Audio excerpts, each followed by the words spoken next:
Introducing the all-new 2026 Ford World Headquarters. Their new state-of-the-art World Headquarters replaces the roughly 70-year-old building affectionately called the Glass House. It got that name, not because the people who worked there were told not to throw stones.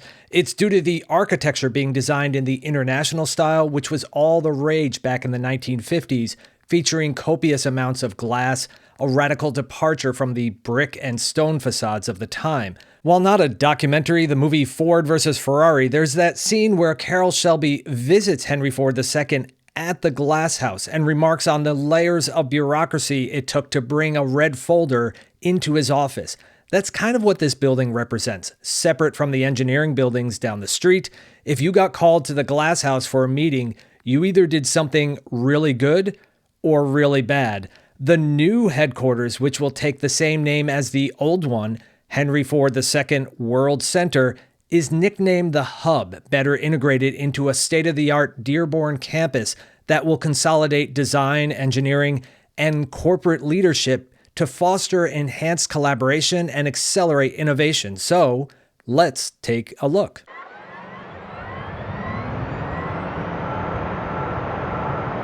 Some people in Dearborn, Michigan still call the company Ford's. I was told that's because it's Mr. Ford's company. Ford's first headquarters was in a small building in Detroit. A replica of that can be seen at the Henry Ford Greenfield Village Museum, an awesome place to visit if you ever get the chance, any time of year. Ford's second home was the Paquette plant in Detroit, which is now an independent museum that you can also check out.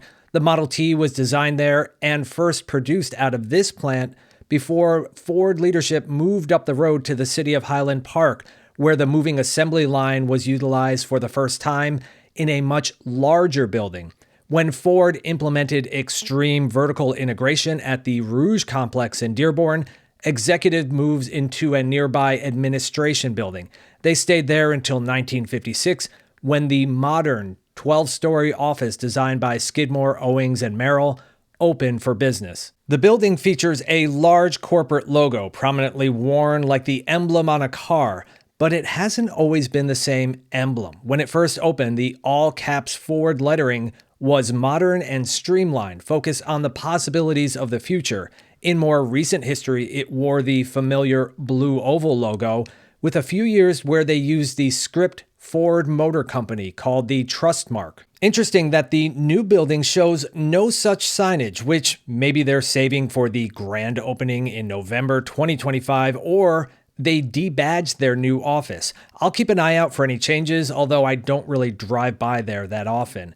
Rather than being isolated from the rest of Ford's employees in Dearborn, the new building seeks to be a catalyst for innovation and a physical symbol of their Ford Plus transformation. To win in this new era, they got to work closer together than ever before, and their new hub is designed to make that happen. Large buildings like this get completed in phases. Currently, a few hundred employees are already in the building. Most of the building will be done this year, but work will continue in other areas through 2027. When complete, it will be home to as many as 4,000 employees with a total of 14,000 coworkers located within a 14-minute walk through green spaces that will be installed.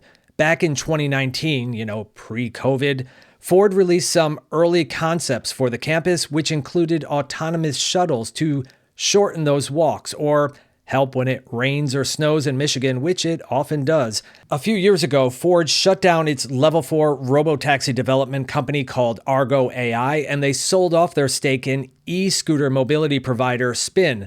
But I'm sure they have something cool in mind for the future of workplace mobility, not that taking a walk is a bad thing.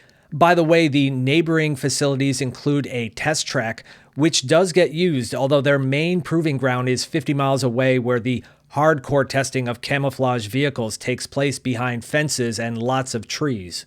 Ford put out this cool graphic comparing some of the details of their old and new world headquarters. It's very nice, but I supersized it by adding information on General Motors and Chrysler, Daimler Chrysler, Fiat Chrysler, and now Stellantis.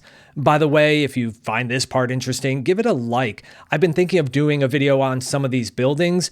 I've been in all of them, so it may be something I take on next if there's enough interest. The Renaissance Center is as downtown in Detroit as you can get. It was completed in 1977 with funding from the Ford Motor Company. GM purchased the RenCen and moved their headquarters there in 1996. The numbers are a little overstated. That's because at its peak, GM only occupied about 3 of the 4 39-story towers around the outside. The tall 73-story center tower in the middle is a hotel, plus the 2 smaller towers, 500 and 600 on the side, had other tenants in them. The offices were mostly used for administration and marketing, as the building was not designed for vehicle engineering. Following the shift to remote work due to COVID, GM reassessed their office allocation in Michigan and decided to move out of the GM RenCen, leaving its future uncertain. Their new headquarters will be located just a few floors above a new building up the street called Hudson's Detroit, which is about 13 miles from their famed GM Technical Center in Warren, so leadership needs to drive back and forth between the 2 sites. The Chrysler Technical Center in the northern suburb of Auburn Hills has been their headquarters for about 30 years and through a dozen different name changes. It is fully integrated with their administration, marketing, design, and engineering, all under one really big roof. The number of employees working there have seen massive shifts, with noticeable drops following the 2009 bankruptcy and merger with Fiat, and the parking lots have been slow to recover from remote working due to COVID. Periodic rumors of the company downsizing the building remain amidst lagging sales and turmoil in leadership. CTC and its gigantic billboard are the North American, not the world headquarters for Stellantis. And yes, that gigantic glass Pentastar is a place that employees can arrange to visit. Compared to its crosstown rivals, Ford's new world headquarters is more integrated into its development activities, unlike GM's headquarters, which is far from the tech center. And it is Ford's undisputed world headquarters, unlike Stellantis, where the building in Auburn Hills is technically just their North American headquarters, although the new CEO spends most of his time there, but the legal headquarters is in the Netherlands, even though most of the product decisions were recently being made outside of Paris. You wonder why they say this company is in trouble. Ford's will officially open their new headquarters this November. All employees are welcome to visit, and they're even opening the doors for some public tours too. The auto industry is facing disruptions that we've not seen since the 1970s, and maybe not even since World War II. In their press release, Ford called this new headquarters a symbol of its Ford Plus transformation. It better integrates their employees in Dearborn, but with 303 tech-enabled meeting rooms, it can also collaborate with technical development centers in Silicon Valley, with their new team in Long Beach developing the universal EV platform. They have development centers in Germany, Brazil, and joint ventures in China, all of them working to stay ahead of the growing competition and technology disruptions from electrification, software, and autonomy. As for the soon-to-be former world headquarters, it will undergo a transformation of a different type. The last employees will move out by mid-2026, at which time an 18-month deconstruction will begin. There'll be no implosion, no big bang. Rather, it will be removed sustainably so that the site can best serve the community's needs without contaminating the land. Detroit, like many other old cities, have held on to their once great buildings and stadiums hoping to find a second use, only to see them mostly fall into decay when plans fall through. Last year, the Michigan Central reopened to much fanfare and public interest after being abandoned for nearly 40 years. The renovation is stunning, and all of it took was $1 billion check from the Ford family to make it happen. Yeah, yes, I'm being sarcastic. That's a lot of money.